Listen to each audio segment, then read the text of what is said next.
December 1921. Dublin stood poised. The Anglo-Irish Treaty, signed months earlier, promised an end to centuries of British rule, but also brought profound division. January 16, 1922, a motorcade approached Dublin Castle. British rule, unbroken since the 12th century, was about to conclude. The Lord Lieutenant Viscount Fitzalan of Derwent, the last British head of state in Ireland, waited. He would formally transfer power. Michael Collins, chairman of the Provisional Government, arrived. He entered the castle grounds, a place once symbolizing oppression, now a crucible of a new nation. The formal handover was brief. "I have just signed the death warrant of the Irish Republic," Collins reportedly remarked later, burdened by the treaty's terms. But the symbolism was immense. For the first time in 800 years, an Irish government held the keys to Dublin Castle. Within days, British regiments began their withdrawal. Thousands of troops, accustomed to their garrisons, prepared to depart. From Beggar's Bush to Collins Barracks, Union Jacks were lowered.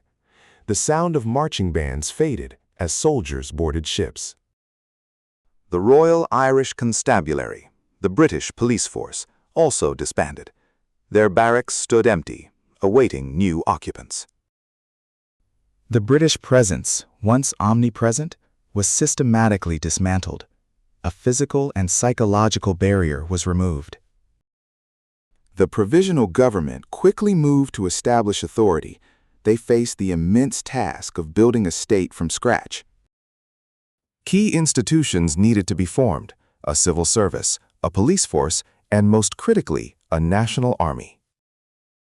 The National Army began to take shape. Recruits, many veterans of the War of Independence, gathered at former British barracks. General Richard Mulcahy, the Minister for Defense, oversaw its formation. Discipline and structure were paramount. Equipment left by the departing British, along with newly purchased arms, began to fill the armories. Across Ireland, former RIC barracks were taken over by the new Civic Guard, soon to be An Garda Síochána. These new police officers faced a populace weary of conflict, yet also deeply divided over the treaty. Courts, post offices, and administrative buildings, once symbols of British authority, were rebranded for the Irish Free State.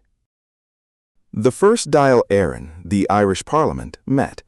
Debates over the treaty raged, splitting the independence movement. Eamon de Valera led the anti-treaty faction, advocating for a fully independent republic. Michael Collins and Arthur Griffith championed the treaty, arguing it offered the freedom to achieve freedom. The split deepened. Brother fought brother, comrade fought comrade, as the Provisional Government sought to assert its authority. Tensions escalated in Dublin. Anti-treaty forces occupied strategic buildings, including the iconic Four Courts. The new state faced its first existential crisis. The Civil War loomed, threatening to unravel everything achieved. This new national army, fresh from its formation, would soon be tested in a brutal internal conflict.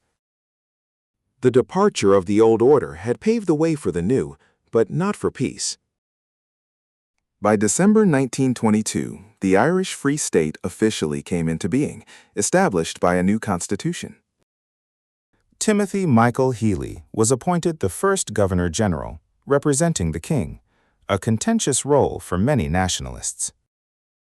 Yet the defining images remained the departure of British soldiers, their ships sailing from Dublin Bay. A century of political agitation, rebellion, and sacrifice had culminated in this fragile independence.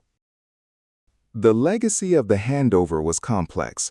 A sovereign nation was born, but at a profound cost. The vision of an all-Ireland republic remained elusive as the partition of the island solidified. Leaders like Collins, who navigated the treaty, paid the ultimate price, assassinated within months of the handover. His prophetic words on signing the treaty, about it being a stepping stone, echoed through the ensuing Civil War. The task of governing the new state fell to men like W.T. Cosgrave, who faced economic hardship and political division. The empty barracks, once symbols of foreign power, were now centers of national defense. The flags of the Irish Free State flew proudly, but the path ahead was long and arduous. The bells of a new era rang in 1922, marking not an end, but a turbulent, self-determined beginning for Ireland.